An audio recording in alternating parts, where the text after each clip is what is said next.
Hello, sewing friends. Welcome to Sew Suzette, the place to sew better, sew happier. Today, we're making a spooky, cute Halloween trick-or-treat bag. The best part, this one pattern can do so much more, like a stylish library tote or a sturdy grocery bag. I'll show you the Halloween version today to get you in the spirit. So let's get started.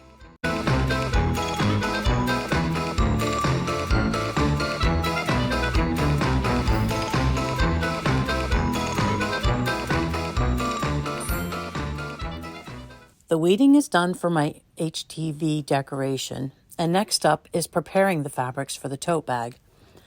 I chose this cute jack-o'-lantern with moon and stars fabric for the outside and the handles, and I have a basic black for the inside. I picked out this orange and yellow geometric for my center panel on the front.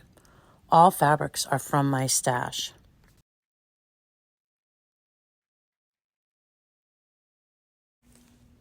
This is going to be so cute when it's done. The tote bag pattern that's on screen now is the basic pattern that I have linked in my description if you'd like to grab that for yourself. It's not a traditional pattern where you cut it out and place it on your fabric and then cut it to size. It's more like a recipe where you basically decide how wide and tall you want it to be and how deep you want your tote bag's bottom and sides to be. They'll be the same measurement.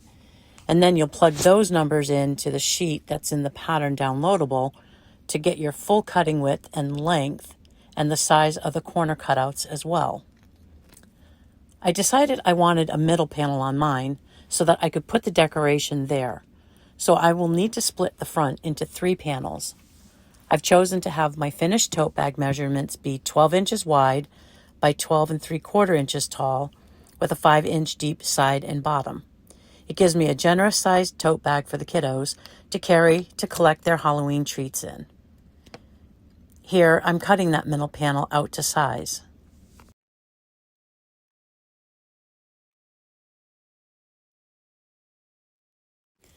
Now time for the front panel, cutting that down to size. And here I've got a little trick. My big ruler isn't long enough to fit across there, and I need to measure it out and get it straight. So I measured across as far as I need to go, and I placed a small ruler up next to it, and then I can put my ruler where it needs to go, and I get my cut exactly where I want it to be. Now I need to cut the corners out of my bag bottom and side. They were 5 inches, so that means I need a 2.5-inch square cut out of the bottom of the bag. Again, using my small 6-inch ruler, getting that measurement exact, and just giving them a cut, and those squares will go in my scrap bag. Here's that trick again. I measured down, placed the small ruler where I want the big ruler to go, and then I butt that big ruler up right next to it, and then I have my placement for cutting. Now we have the top and bottom panel for the front of the bag, where I'm going to insert that orange piece, so we get those cut apart, and now I need to cut out the tote bag bottom corners from the bottom piece. Here again, it's a 2.5 by 2.5 inch cut for a 5-inch finished bottom. And those pieces are ready to be set aside, and we have to get the handles cut at this point. I've decided to do a 1-inch finished handle, so I'm cutting 2-inch wide pieces, and then I'm going to take those to the ironing board and put a piece of fusible tape in the center so that they can be reinforced. Hey, we are here at the heat press. My husband and I used to own a printing company, and we invested in some equipment to do vinyl pressing. I have a large vinyl cutter, 28-inch, and we also have this wonderful heat press. And I could do this with a regular home iron, but you can't really regulate the temperature or the pressure that you're getting very well, and it does work. I've used a home iron before, but I'd much rather use the press because I can dial it right into the temperature that I need, and I can also tell it how much time that it needs to be down, and I can figure out the pressure as well.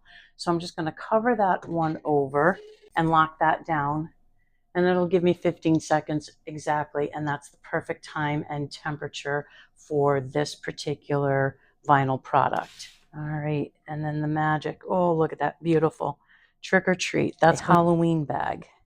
for trick-or-treating. Perfect time of the year to get these done.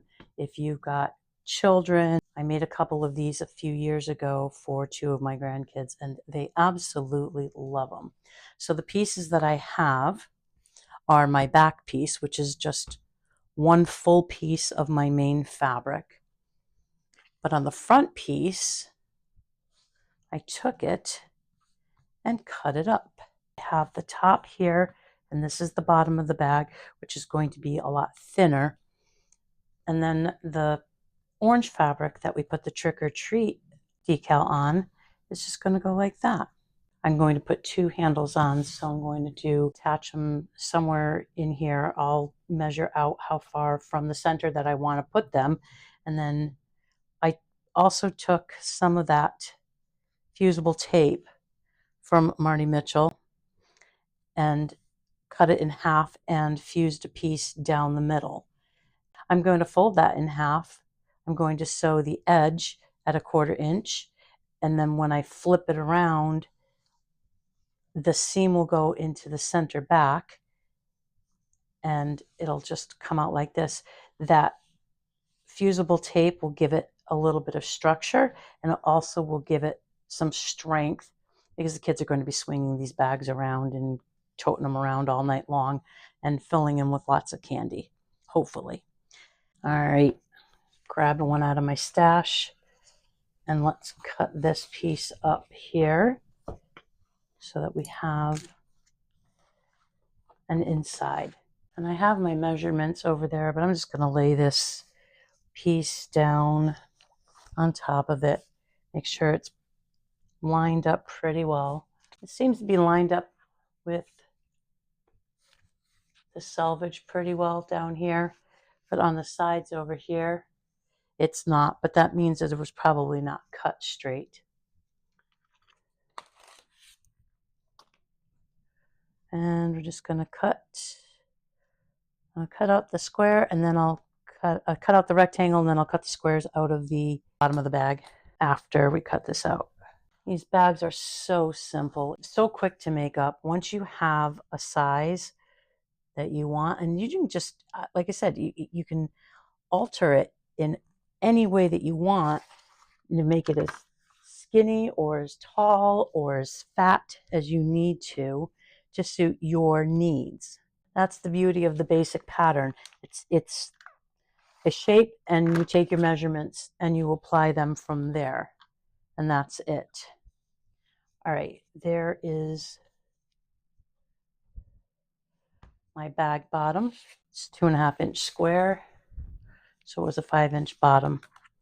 So just place the ruler 2.5 and 2.5 and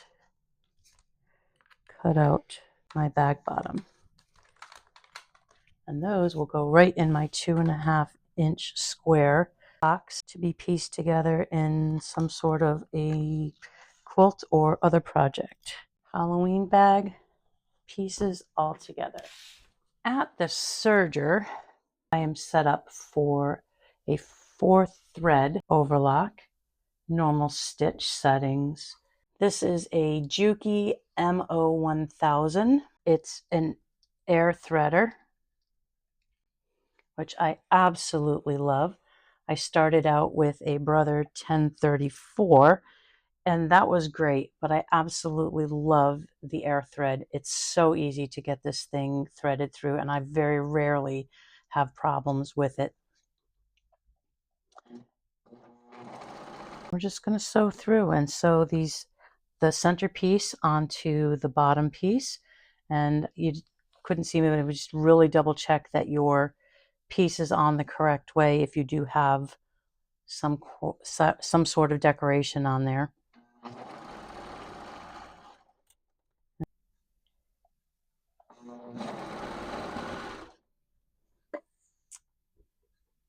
Still pulling. Okay. Let's drop our, well, that could be why. Hang on. I'm going to show you what I'm looking at here. See that thread? That's not in the guide right there. I'm going to put that back in the guide, and let's bring it back to where we were on our tensions and see if that helps at all.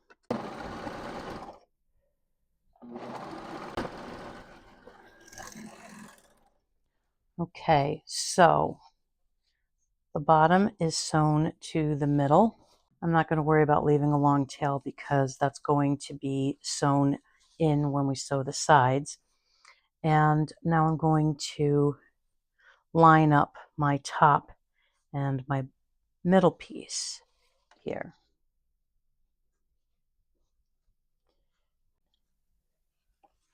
I think I'm still going to keep the orange piece on the top because it is just ever so slightly more narrow than the black. For some reason, when I cut it, I didn't cut it exact, which we'll just take and we'll trim that down after before we sew the sides together. Okay. No clips, no pins. I'm just going to pin it underneath the presser foot, and I'm going to sew in a couple stitches, keep my needles down in there, and then I can just kind of arrange here as I go and just lead it in.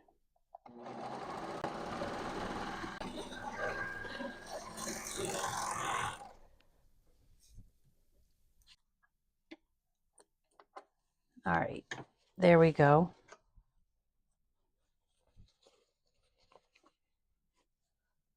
So that's the top, the middle, and the bottom piece all put together. I'm going to take this over to the iron, give it a quick press just to make sure that these seams lie flat. Back piece on it, and we sew it together as a bag that everything is, and I'm going to also trim off this little extra here so everything is the right. Before we go and do that, we might as well get the rest of these pieces sewn too, and that way we can be at the iron just once. All right, this is the handle, and the same thing, we're just going to kind of arrange it as we go, make sure everything's aligned, and don't sew it until it is.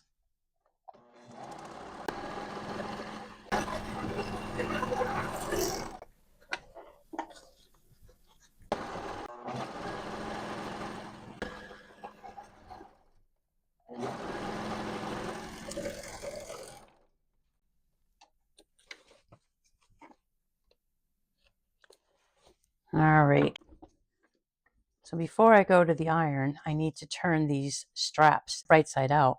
And I tell you, I love going to estate sales, and we have a lot of them out here where I live. And you find the coolest things. And this is the set of fast turning tubes.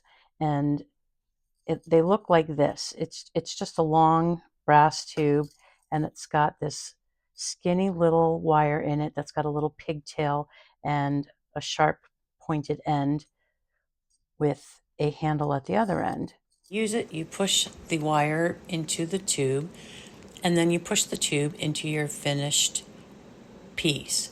Get that pigtail sticking out at the end, and then kind of wiggle it and twist it through a secure part of the tube close to the end. And then very gently you want to take and push that down and pull with the other end. That's got to go, that pigtail's got to go into the tube. And then we start feeding it in. And then just push with one hand and pull with the other, and voila, there we go. We have a tube already turned so easily. Look at that. Well, folks, mistakes happen to the best of us. When you are ironing a product that has vinyl logo on it or design, you're not supposed to iron over it. A, it's not good for your iron, and B, it kind of messes up the design. So we've reprinted it. I'm just going to place it right on top. Let's see if we can find where we messed up and see if we can get it to look as close to the same as we had it. That looks good there. Problem is that as soon as you start heating fabric, it shrinks ever so slightly. It makes it hard to reposition things. Hard, but not impossible. All right, that's good. Teflon, which is what I should have used in the first place. And like I said, I like using the heat press better, but in a pinch, an iron will work. Okay, time for the big reveal. Did it work? It did not very well. I think I'm going to press this from the back.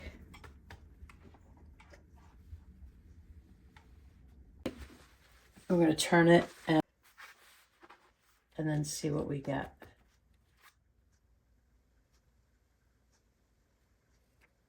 All right, that looks a little bit better. That one came off much better. All right. Well, we saved the design, folks. We still have a trick-or-treat bag. Yay! Straps are now pressed, and the interfacing in the center gives it a really nice crease and really reinforces that strap. Now we're going to take and sew down each of the edges just to give it a nice finishing touch.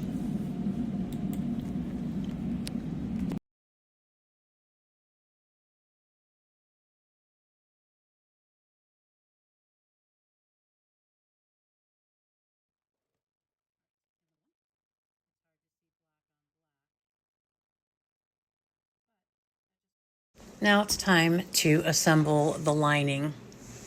We start by stitching down one side till we get to that first corner.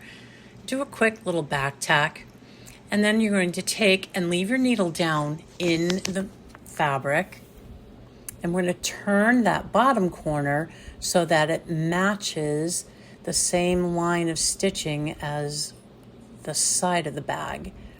And you're going to lift the presser foot slightly and place it right under there and continue sewing, doing a back tack at each end.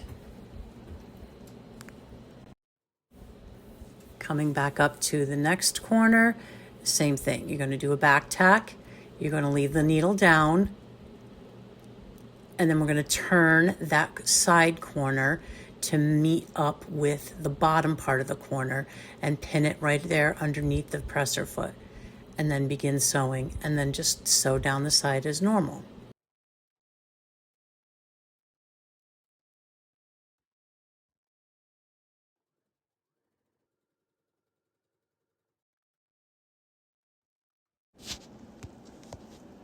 Now that we're at the end, we're going to close up those box corners. You need to get your thumbs in there and pull that opening apart, because that chain stitch there between these seams at the corners keep it together very well. So we're just going to slide that under the presser foot and sew that down as well.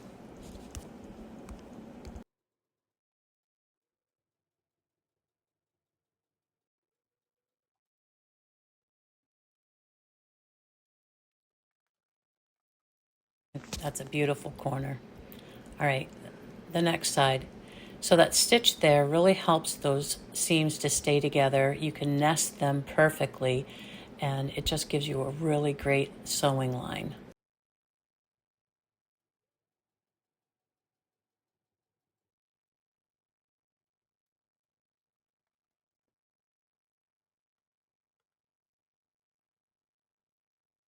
Nice.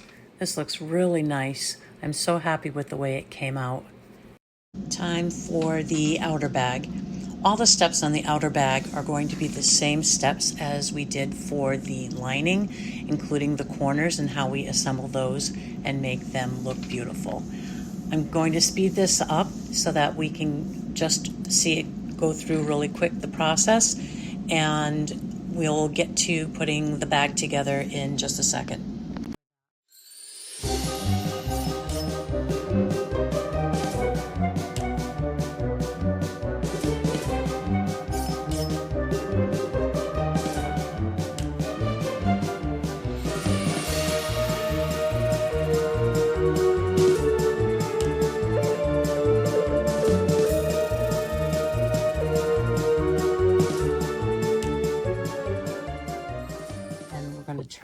right side out.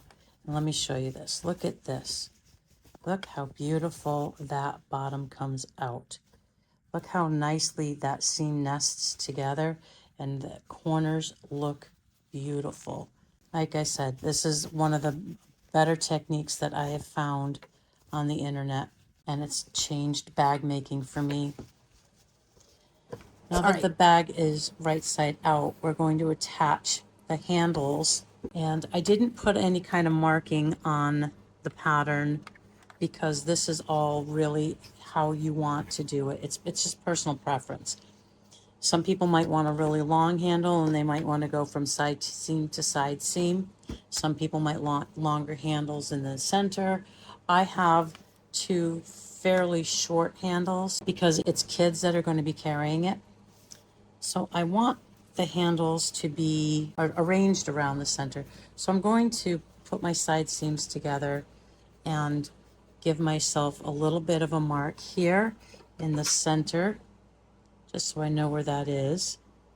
Just a teeny little snip on the front and the back. And now I'm going to take the side seam and where I snipped, and I'm going to fold those together, and I'm going to put a snip right there. So kind of quarter marking and then quarter marking again.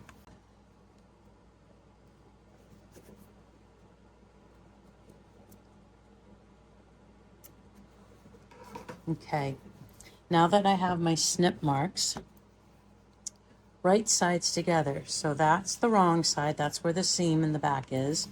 And I'm going to lay the right side of the handle to the right side of the bag. I'm going to center the seam.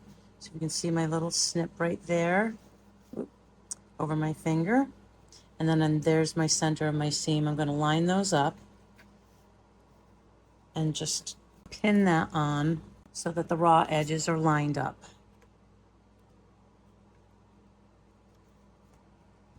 And when you're going to put the second side of the handle on, make sure that you don't twist it and you're keeping the handle with the right side to the right side of the bag. Find your other snip right there in the middle of the moon and center your seam on that and pin. I'm going to do the same thing on the other side, and then we're going to just do a quick stitch in the seam allowance to stitch the handles on before we put the top together. Let's keep everything nice and straight.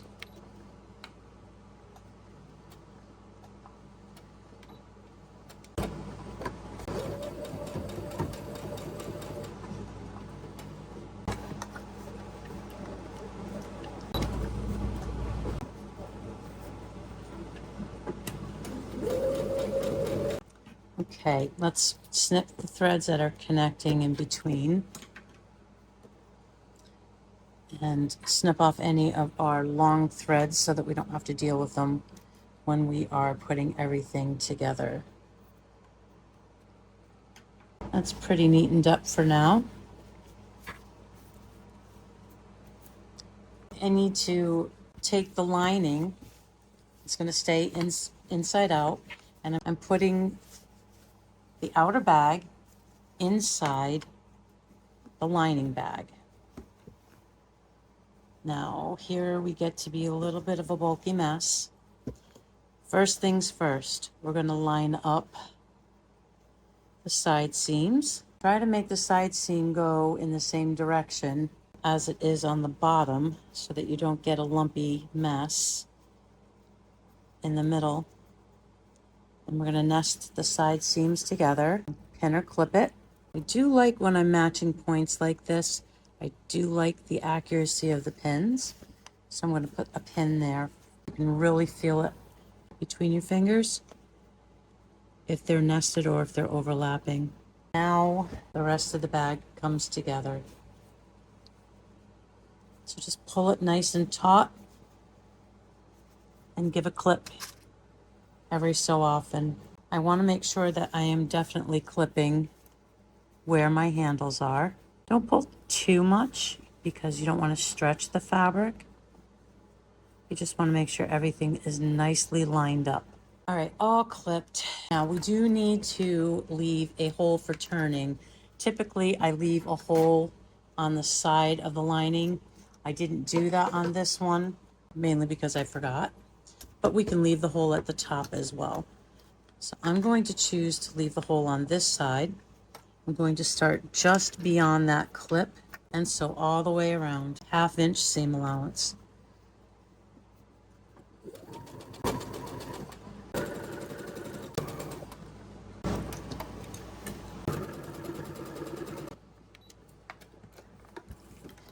I'm going to stop here and I'm going to flip the bag. I'm going to put the lining inside of the main bag because what I'm finding is that the main fabric, it's stretching as I sew. The bottom fabric is a little bit more sturdy. And what I want to do is to sew it with the less sturdy or the stretchier fabric on the bottom, so the feed dogs will help to keep that eased into the lining fabric or the more sturdy fabric. See, this one is a little bit longer than this one, and so because it's on the bottom now, the feed dogs will help to ease that in and we shouldn't have a problem.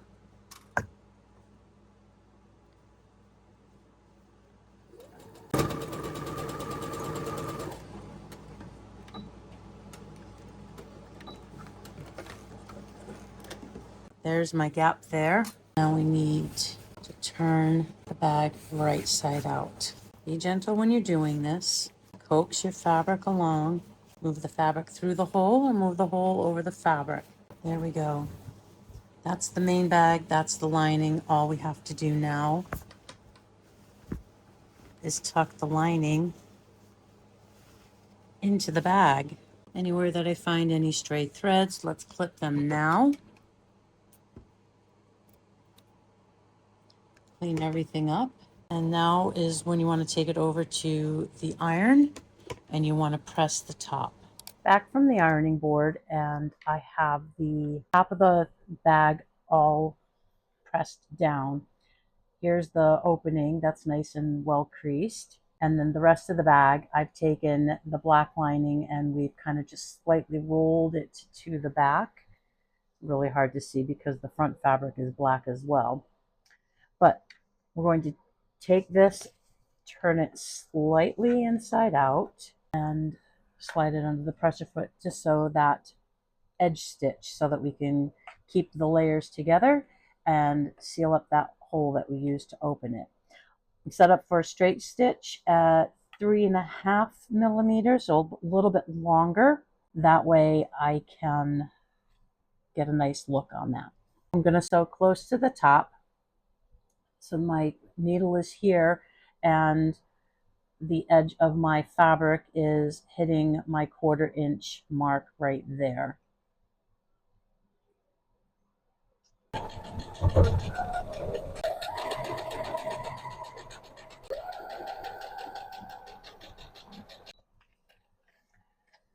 There we have it. Sewing is all done. Just clip these last thread tails and it is finished.